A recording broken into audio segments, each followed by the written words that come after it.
Reels वाली बहू। प्रज्ञा को रील्स बनाने का बड़ा ही क्रेज है और वो दिन भर रील्स बनाती रहती है। खाते पीते घूमते फिरते घर में कॉलेज में रील्स बनाने के कारण प्रज्ञा पूरे कॉलेज में हाईलाइटेड है। जहां उसकी रील्स सभी को पसंद आते हैं, वहीं मनीषा चिंता में डूबी रहती है। एक रोज जब खाते हुए प्रज्ञा रील्स बना रही होती है, तब मनीषा कहती है, 1 मिनट भी चैन नहीं है इस लड़की को। ये नहीं कि खाना तो आराम से खा ले, लेकिन नहीं, अरे थोड़ी देर रील्स नहीं बनाओगी तो आसमान नहीं टूट पड़ेगा। अरे मम्मी, इसी को तो कहते हैं डिटर्मिनेशन। तुम नहीं समझोगी ये सब। हे भगवान, इस लड़की को सद्बुद्धि दे। जब देखो तब टेढ़ा बाका मुंह बनाती रहती है। मनीषा की बात का प्रज्ञा पर जरा भी असर नहीं होता और वो खाते खाते रील्स बनाती रहती है। दिन बीतने लगते हैं और देखते देखते प्रज्ञा का कॉलेज भी खत्म हो जाता है। आए दिन कोई ना कोई मनीषा को प्रज्ञा की शादी करवाने का सुझाव दे जाता है। सब ठीक ही कहते हैं, प्रज्ञा की शादी कर देनी चाहिए। अपने घर के कामकाज में व्यस्त हो जाएगी तो खुद ही ये रील्स और नाच गाना बंद हो जाएगा। मनीषा और प्रेम प्रज्ञा के लिए एक अच्छा लड़का ढूंढने लगते हैं और तभी विकी का रिश्ता प्रज्ञा के लिए आता है, जिसने प्रज्ञा को उसकी रील्स देखकर पसंद कर लिया था। अगले दिन विकी अपने माता पिता के साथ प्रज्ञा के घर पहुंच जाता है और प्रज्ञा साड़ी पहने हाथों में चाय की ट्रे लिए उनके सामने आती है। जब विकी को पसंद है तो हमें भी बहू पसंद है। बहन जी, आप बारात की तैयारी कीजिए। एक बार लड़का लड़की अकेले में बात कर ले तो अच्छा रहेगा। हाँ हाँ, क्यों नहीं।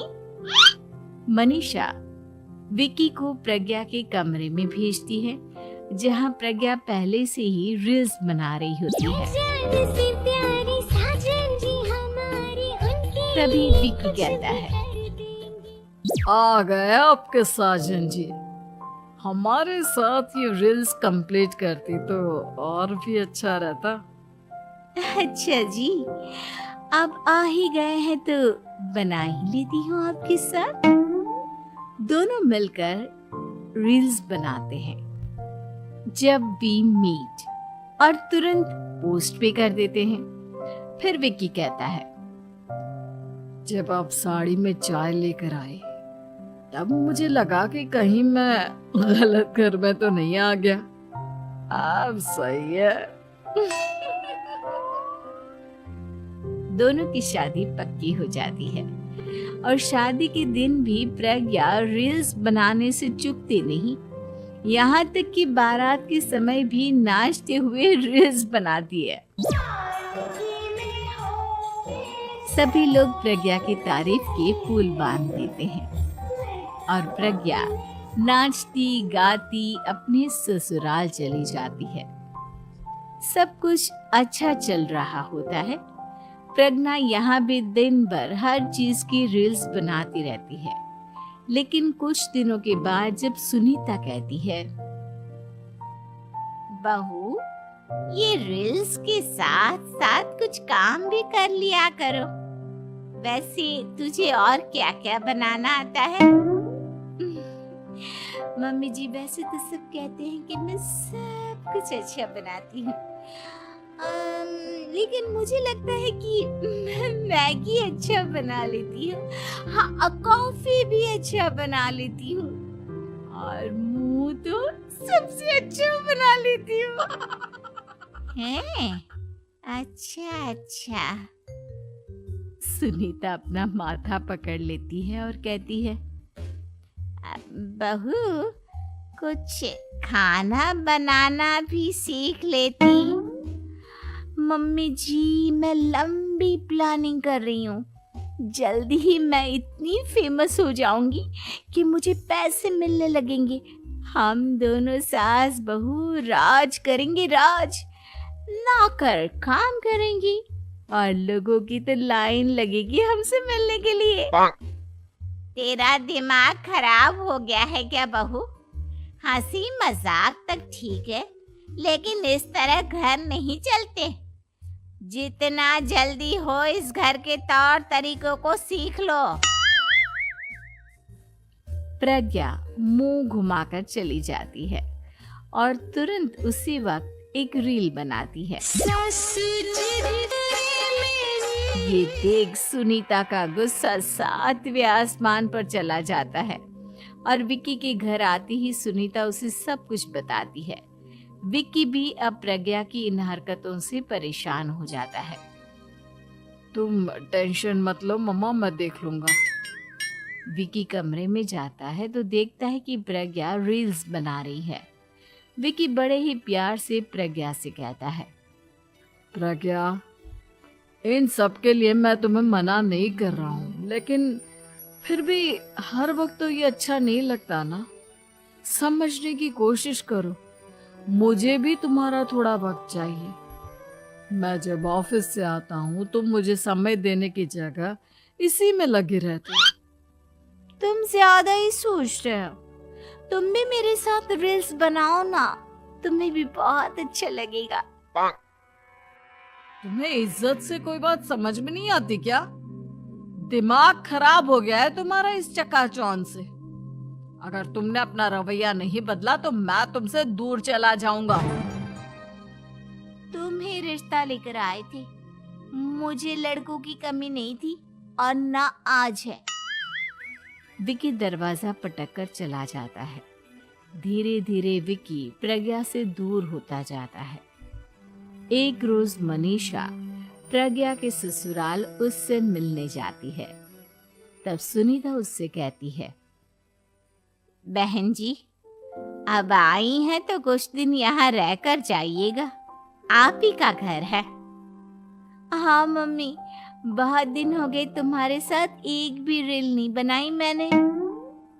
प्रज्ञा तुरंत अपने फोन में रील्स ऑन कर लेती है। ये सब मुझसे नहीं होता। तेरा ये भूत अभी तक नहीं उतरा क्या? बहन जी, आप कुछ कहती नहीं क्या इसे? जब आप ही कुछ नहीं कर पाई तो मैं कर ही क्या सकती हूँ। सास तो वैसी ही बदनाम है। शाम को घर की लाइट चली जाती है और मनीषा प्रज्ञा से कहती है, मेरे घुटनों में बहुत दर्द हो रहा है, तू लाइट का कुछ इंतजाम करना बेटा। अच्छा, कैंडल जला देती हूँ मम्मा। प्रज्ञा गाते हुए कैंडल जलाती है और खिड़की के पर्दे के पास रख देती है। मनीषा, जिसे बहुत दर्द हो रहा है, वो सो जाती है और प्रज्ञा हमेशा की तरह अपने रील्स में लग जाती है। उधर कैंडल की वजह से पर्दा आग पकड़ लेता है और मनीषा के कमरे में आग लग जाती है। बचाओ, कोई है, बचाओ। सभी भागते हैं और विक्की कमरे की आग बुझाने में लग जाता है, लेकिन तब तक मनीषा आधी जल चुकी थी। मनीषा की हालत देख प्रज्ञा रोने लगती है। विक्की मनीषा को तुरंत हॉस्पिटल ले जाता है और उसे एडमिट कराता है।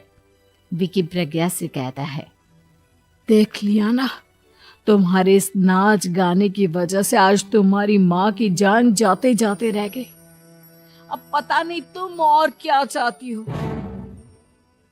उधर डॉक्टर कहते हैं, इनकी हालत बहुत नाजुक है, आधे से ज्यादा जल चुकी है। प्रज्ञा रोती हुई मंदिर में जाती है और भगवान के आगे जाकर कहती है, भगवान, मेरी माँ को ठीक कर दो। मैं कसम खाती हूँ हाथ से ये रील्स बनाना छोड़ दूंगी।